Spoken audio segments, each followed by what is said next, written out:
Everest శిఖరం ఈ పేరు వింటే ఎంత గంభీరంగా ఉంటుందో అక్కడి వాతావరణం తలుచుకుంటే అంత భయం వేస్తుంది. అవును, ప్రపంచంలోని అత్యంత పెద్దదైన ఎవరెస్ట్ ఎక్కడం ఒక పెద్ద సాహసమైనప్పటికీ రోజురోజుకు అక్కడ ప్రాణాలు కోల్పోతున్న ఘటనలు ఆందోళన కలిగిస్తున్నాయి. పర్వతారోహణ హాబీగా మారిన ఈ కాలంలో ఈ ప్రమాదం మరింతగా పెరుగుతోంది. ఎవరెస్ట్ డెత్ జోన్గా మారుతోంది.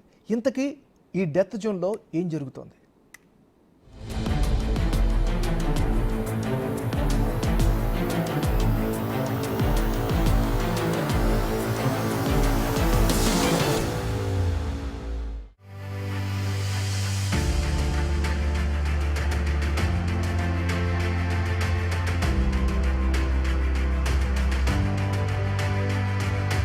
ఎవరెస్ట్ శిఖరాన్ని అధిరోహించటం ఎంతో సాహసంతో కూడుకున్న పని. ఏటా వందల మంది ప్రయత్నిస్తే అందులో అతి కొద్ది మంది మాత్రమే ఆ శిఖరం పై వరకు చేరుకోగలుగుతారు. 8,848 మీటర్లు, 29,035 అడుగుల ఎత్తున్న ఈ మంచుకుండ ప్రపంచంలోనే అత్యంత ఎత్తైంది. అయితే దీన్ని అధిరోహించే వారి సంఖ్య క్రమంగా పెరిగిపోతోంది. ఒక విధంగా చెప్పాలంటే రోజుకు వందల మంది ఒకే రోప్ పట్టుకుని క్యూలో ఉంటారు. వీళ్లంతా ఒకరి వెనుక ఒకరు ఎక్కుతుంటే అడుగు తీసి అడుగేయటానికే చాలా సమయం పడుతుంది. అయితే అదంతా సేదతీరే ప్రదేశమూ కాదు, అలాగని అదే పనిగా నడిచే ప్రాంతమూ కాదు. అది ఎవరెస్ట్. ప్రాణం పైన ఆశ ఉన్నవారెవ్వరూ అక్కడికి చేరుకోలేరు. ఇక అక్కడికి చేరుకున్నవారు తిరిగి వస్తారనే నమ్మకమూ ఉండదు. నిజానికి ఎవరెస్ట్ అత్యంత ఎత్తులో ఉన్న శ్మశాన వాటిక అని కొందరు చెప్తారు. దాన్ని చేరుకోవటానికి చాలా డబ్బుతో పాటు ప్రాణాన్ని కూడా పణంగా పెట్టాల్సి ఉంటుంది.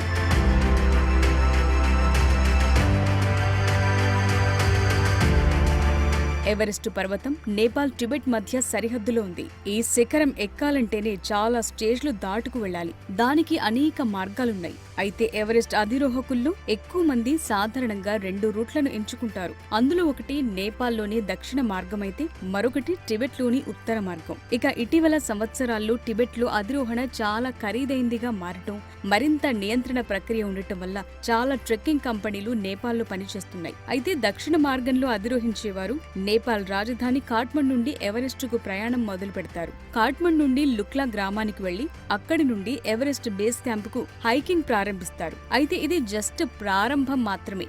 మృత్యుఘోష ముందు ముందు వినిపిస్తుంది.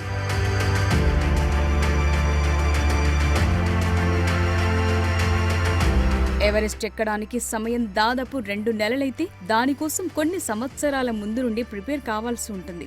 అధిరోహకులు, సిబ్బంది, షెర్పా గైడ్లతో పాటు దాదాపు 17,000 అడుగులు అంటే 5,200 మీటర్ల ఎత్తులో ఉన్న ఎవరెస్ట్ బేస్ క్యాంపుకు వెళ్లటానికి దాదాపు 2 వారాలు హైకింగ్ చేస్తారు. మంచి వాతావరణ పరిస్థితుల కోసం వేచి చూస్తూ ఒక్కోసారి రోజుల తరబడి వెయిట్ చేస్తూ ఎక్కాల్సి ఉంటుంది. ఒక్కో శిబిరాన్ని దాటుకుంటూ చివరకు శిఖరాగ్రానికి చేరుకోవాలి. అయితే చాలా మంది మౌంటైనీర్లు ఎవరెస్ట్ కు వెళ్లే ముందు హిమాలయాల్లో నెలలు, సంవత్సరాలు కూడా గడుపుతారంటే అక్కడి వాతావరణం ఎంతటి ప్రమాదకరంగా ఉంటుందో అర్థం చేసుకోవచ్చు.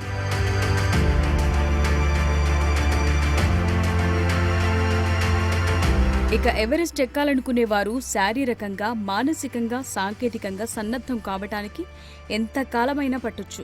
ఇందులో భాగంగా ముందు ఆక్సిజన్ తక్కువగా ఉన్న ఎత్తైన కొండలపై నిద్ర అలవాటు చేసుకుంటారు. అలాగే తక్కువ ఆక్సిజన్ ఉన్న గదుల్లోకి వెళ్లి ఎంతసేపు ఉండగలమో ప్రయత్నించి చూస్తారు. మెల్లగా ఆ సమయాన్ని పెంచుతూ పోతారు. చిన్న చిన్న పర్వతాలను అధిరోహిస్తూ తమ శక్తియుక్తులను బలోపేతం చేసుకుంటారు. ఇంతగా శిక్షణ తీసుకున్న కొందరు ఎవరెస్ట్ బేస్ క్యాంపులోకి అడుగుపెట్టగానే తడబడతారు.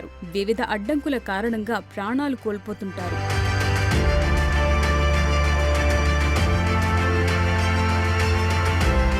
అయితే పర్వతారోహణ హాబీగా మారుతున్న క్రమంలో ఎవరెస్ట్ ఎక్కాలనుకుంటున్న వారి సంఖ్య నానాటికి పెరుగుతుంది. ఇదే సమయంలో అక్కడి ప్రతికూల వాతావరణం, పరిస్థితులు, అనారోగ్యం కారణంగా కొందరు ప్రాణాలు కోల్పోతున్న ఘటనలు పెరుగుతున్నాయి. తాజాగా పర్వతారోహణ చేసే సమయంలో ఆరోగ్యం క్షీణించి చికిత్స పొందుతున్న ఓ భారతీయుడు ప్రాణాలు కోల్పోయినట్టు నేపాలీ టూరిజం అధికారులు తెలిపారు. దీంతో ఈ సీజన్లో ఎవరెస్టుపై ఇప్పటి వరకు 8 మంది మృత్యువాత పడినట్లు తెలుస్తోంది. ఇక భారతీయ పర్వతారోహకుడైన 46 ఏళ్ల బాన్షిలాల్ గత వారం ఎవరెస్టు మార్గంలో చిక్కుకున్నాడు. ఆ తరువాత రెస్క్యూ సిబ్బంది అతన్ని కాపాడి కాఠ్మండ్ ఆసుపత్రికి తరలించారు. అక్కడ చికిత్స పొందుతూ బాన్షిలాల్ మరణించినట్లు నేపాల్ టూరిజం శాఖ ప్రకటించింది.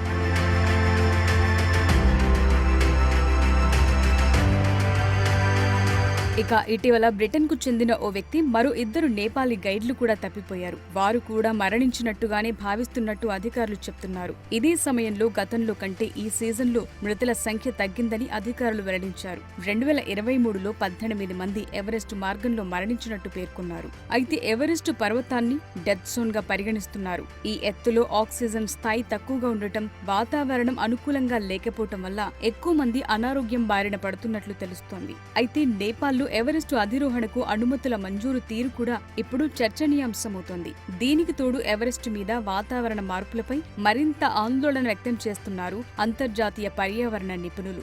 ఇవన్నీ కలిసి ఎవరెస్ట్ మృత్యు శిఖరంగా మారుతోందనే అభిప్రాయాలొస్తున్నాయి.